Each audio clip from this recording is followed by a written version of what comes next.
అండి ఎంతో ఆశగా ఎదురు చూస్తున్న నేపథ్యం. అయితే 9వ షెడ్యూల్లో పెండింగ్లో 23 సంస్థల పంపిణీ అనే అంశం మాత్రం చాలా కీలకంగా ఇక్కడ మనం చూడబోతున్నాం. మరొక వైపు 10వ షెడ్యూల్లో ఉన్న అంశాలు ఏంటి? పెండింగ్లో 30 సంస్థల పంపిణీ, అంటే సుమారు 53 సంస్థల పంపిణీలకు సంబంధించి కీలకమైన నిర్ణయాలు ఈరోజు ఇరు ముఖ్యమంత్రులు తీసుకోవాల్సిన అవసరం ఉంది. ఆ పంపకాలు ఏ రకంగా చేయాల్సిన అవసరం ఉంది, ఇదంతా కూడా ఆల్రెడీ ఇద్దరికీ కూడా ఒక అవగాహన ఉంది. తెలంగాణ రాష్ట్రం మీద ఖచ్చితంగా రేవంత్ రెడ్డి గారికి పూర్తి అవగాహన ఉన్న వ్యక్తి, అలాగే తెలుగు రాష్ట్రాల మీద పూర్తి అవగాహన అనుభవం ఉన్న వ్యక్తి చంద్రబాబు నాయుడు గారు కూడా కావడంతో పెద్దగా వీటిల్లో సమస్యలు ఏమి ఉండవు అనే భావించాలి. ఇక విభజన చట్టంలో ప్రస్తావన లేని సంస్థల విభజన, ఇది కూడా చాలా కీలకమైన అంశం. విభజన చట్టంలో కొన్ని పొందుపరిచారు కానీ కొద్ది పొందుపరచలేని పరిస్థితి. ఎందుకంటే ఆల్ ఆఫ్ సడన్గా ఇంకా టైం ఉంది, ఇంకా విభజన కాదు అని అప్పట్లో అనుకునే పరిస్థితి. కానీ తెలంగాణలో ఉన్న ఉద్యమం దేశవ్యాప్తంగా అది ఒక్కసారిగా ఫైర్ అవడంతో ఇంకేమీ చేయలేని పరిస్థితుల్లో కాంగ్రెస్ పార్టీ తప్పని పరిస్థితుల్లో ఆ రోజు విభజన చేయాల్సిన వచ్చింది. కానీ అప్పటికప్పుడు ఆల్ ఆఫ్ సడన్గా చేశారు కాబట్టి రాత్రికి రాత్రి ఈ తంతు జరిగింది కాబట్టి కొన్ని అంశాలు ఇందులో పొందుపరచలేని పరిస్థితి. అప్పుడు ఎవరు అడిగే పరిస్థితి కూడా లేదు. తెలంగాణ రాష్ట్రానికి అన్యాయం జరుగుతుందా, ఆంధ్రప్రదేశ్ రాష్ట్రానికి అన్యాయం జరుగుతుందా అని అంత డీప్గా వెళ్ళి చర్చలు జరిగిన విభజన కాదు ఇది. సడన్గా జరిగిన నేపథ్యంలో చాలా అంశాలన్నీ కూడా రెండు రాష్ట్రాలకి ఇబ్బందికరంగా మారిన నేపథ్యం. అయితే కీలకమైన ఈ భేటీలో నీటి వాటాల పంపిణీ జోలికి వెళ్ళని ప్రభుత్వాలు, నీటి వాటాలకు సంబంధించి దీనికి ఒక ట్రిబ్యునల్ ఉంటుంది కాబట్టి దీంట్లో దూరే పరిస్థితి అయితే కనిపించట్లేదు.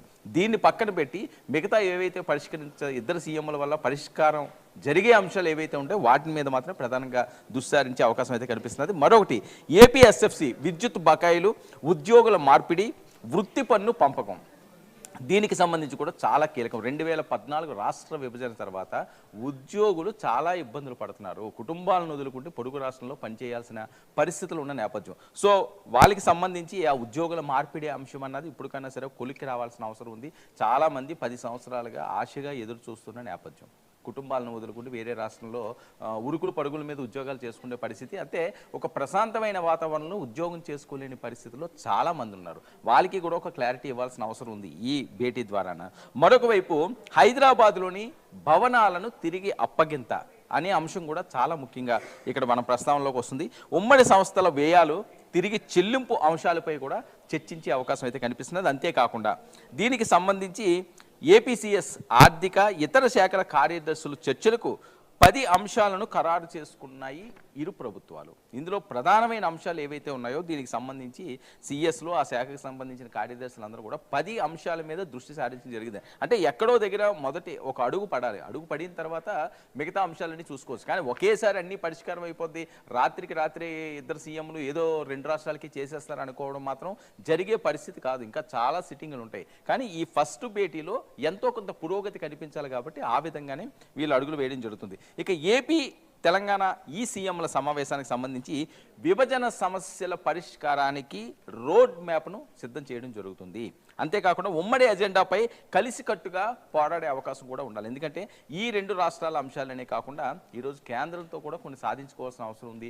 కేంద్ర బాధ్యత కూడా కొన్ని అంశాలు ఉన్నాయి. విభజన చట్టంలో కేంద్రం పొందుపరిచిన అంశాలు కూడా ఉన్నాయి. వీటిలన్నింటినీ కూడా పరిగణలోకి తీసుకోవాలి. వీటిలన్నింటినీ కూడా ఇరువురు కూడా సామరస్యంగా కూర్చుని మాకు వీటి మీద ఎటువంటి విభేదాలు లేవని చెప్పి ఇద్దరు సీఎంలు కూడా ఒక అడుగు ముందుకు వేస్తే ఖచ్చితంగా కేంద్రం ఒప్పుకునే పరిస్థితి ఉంటుంది. ఎందుకంటే ఎన్డీఏలో భాగస్వామిగా ఈరోజు ఆంధ్రప్రదేశ్ ప్రభుత్వం ఉంది కాబట్టి ఖచ్చితంగా అది పెద్ద కష్టం కాదు. గతంలో కంట ఇప్పుడు కొద్దిగా క్లియర్ అయ్యింది ఆ వే అన్నది.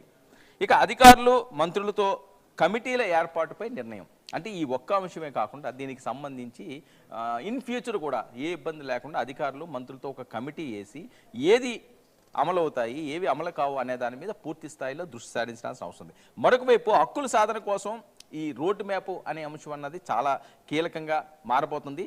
తెలంగాణ పోరాటానికి ఉమ్మడి పోరాటానికి సంబంధించి తెలంగాణ అవనియండి, ఆంధ్రప్రదేశ్ అవనియండి ఒక ఉమ్మడి ప్రతిపాదన చేయాల్సిన అవసరం ఉంటుంది. అంతేకాకుండా విభజన చట్టంలోని అంశాలే చర్చించాలని తెలంగాణ యోచన. ఇక్కడ ఒక చిన్న మెలిక మనకు కనిపిస్తుంది. విభజన చట్టంలో ఏవైతే అంశాలు ఉన్నాయో అవి మాత్రమే ప్రస్తావించాలన్నది తెలంగాణ రాష్ట్ర ప్రభుత్వ అభిప్రాయం. కానీ ఒక చర్చలకు కూర్చున్నప్పుడు ఇదే మనం చేయాలి అనే పరిస్థితి ఉండదు. కొన్ని అంశాలు కీలకమైన అంశాలు ఉంటాయి, అవి కూడా ప్రస్తావన వస్తుంది కదా. అది కూడా ఒక ప్రశాంతమైన మీటింగ్ లాగా ఇది కొనసాగాల్సిన అవసరం ఉంది. అంతేగాని నీ వాటా ఎంత, నా వాటా ఎంత, రా ఇప్పుడు ఇద్దరం పనిచేసుకుందాం, లేకపోతే నువ్వు నీది పట్టుకెళ్ళిపో, నాది పట్టుకెళ్ళిపోని పరిస్థితి ఉండదు. ఎందుకంటే కోట్లాది మంది ప్రజలతో ముడిపడిన అంశాలు ఈ విభజన హామీలో ఉన్న అంశాలు. ఒక ముఖ్యమంత్రి స్థాయో, లేకపోతే ఒక సీఎస్ స్థాయో, లేకపోతే ఒక ఉప ముఖ్యమంత్రి స్థాయో తీసుకునే పరిస్థితి కాదు. ప్రజల మనోభావాలకి అనుగుణంగా ఉండే విధంగా విభజన చట్టాల్లో ఉన్న అంశాలు ఎవరికి ఇబ్బంది కలిగించకుండా ఉండే విధంగా చేయాల్సిన అవసరం అయితే ఇక్కడ ఖచ్చితంగా కనిపిస్తున్నది. మరొక ప్రధాన అంశం వీళ్ళు ఎక్కువగా ప్రస్తావించేది అంటే విభజన అంశాలన్నీ కూడా కాస్త పక్కన పెడితే, సీఎం రేవంత్ రెడ్డి గారికి మంత్రి తుమ్మల ఒక లేఖ రాశారు. ఆ లేఖ సారాంశం ఏంటంటే, తిరుమలలో తెలంగాణ ప్రజాప్రతినిధుల సిఫార్సులకు ప్రయారిటీ ఇవ్వాలి అన్నది. అంతేకాకుండా ప్రాధాన్యం ఇచ్చేలా ఇమ్మీడియట్గా చర్యలు తీసుకోవాలి అన్నది. అంటే తెలుగు రాష్ట్రాలుగా శ్రీ వెంకటేశ్వర స్వామి ఒక ఆంధ్రప్రదేశ్కో, లేకపోతే ఆంధ్రప్రదేశ్లో ఉన్న ఆ 13 జిల్లాల వాసులకో, లేకపోతే మిగతా జిల్లాల వాసులకో, మిగతా ప్రాంత వాసులకో, మిగతా నియోజకవర్గాలకే దేవుడు కాదైనా ప్రపంచవ్యాప్తంగా వెంకటేశ్వర స్వామి దేవుడు. అలాగే తెలుగు రాష్ట్రాలు గతంలో ఎక్కువ వెంకటేశ్వర స్వామి భక్తులు ఉన్నారు కాబట్టి లక్షలాది మంది, కోట్లాది మంది వాళ్ళు మనోభావాలకి ఇబ్బంది కలగకుండా ఉండేటట్లుగా వాళ్ళు ప్రశాంతంగా ఎవరైనా అధికారులు వెళ్ళినా, లేకపోతే వాళ్ళ లెటర్స్ ఏమైనా వెళ్ళినా సరే ఆ సిఫార్సులు చేయి మంచి దర్శనాలు ఇప్పించే విధంగా కూడా చర్యలు చేపట్టాలి. అంతేకాకుండా ఇంకోటి కూడా వీళ్ళు ప్రధానంగా కోరుతున్నారు, అది కొద్దిగా కీలకంగా మారే పరిస్థితి ఉంటుంది. టీటీడీకి వచ్చే ఆదాయంలో కొంత ఇక్కడ ఈ ప్రాంతంలో ఉన్న దేవాలయాలకు కూడా ఖర్చు చేయాలి అన్నది వీళ్ళు అడుగుతున్న డిమాండ్గా కనిపిస్తున్నది. అంటే అది సాధ్యమయ్యే పరిస్థితి ఉండదు. ఒక రాష్ట్రం విడిపోయిన తర్వాత ఈరోజు భద్రాచలం చూసుకుందాం, శ్రీరాములు దేవాలయం. సో ఆ భద్రాచలం నుంచి మీరు ఫండ్స్ ఇచ్చి ఎక్కడ రామాలయాలు ఉన్నాయి ఆంధ్రప్రదేశ్లో వాటికి ఫండ్స్ ఇచ్చి వాటిని డెవలప్ చేయండి అంటే ఉండే పరిస్థితి కాదు. ఇవన్నీ కూడా కొద్దిగా ఇబ్బందికర అంశాలు ఇందులో ఉన్నాయి. సరే, అడగడంలో తప్పు లేదు, ఎందుకంటే వెంకటేశ్వర స్వామి పరిస్థితి వేరు. ప్రపంచవ్యాప్తంగా ఎక్కడ వెంకటేశ్వర స్వామి దేవాలయం అవసరం, దాని డెవలప్మెంట్కి టీటీడీ ఎంతో కొంత ఖర్చు పెట్టి ఉంటుంది.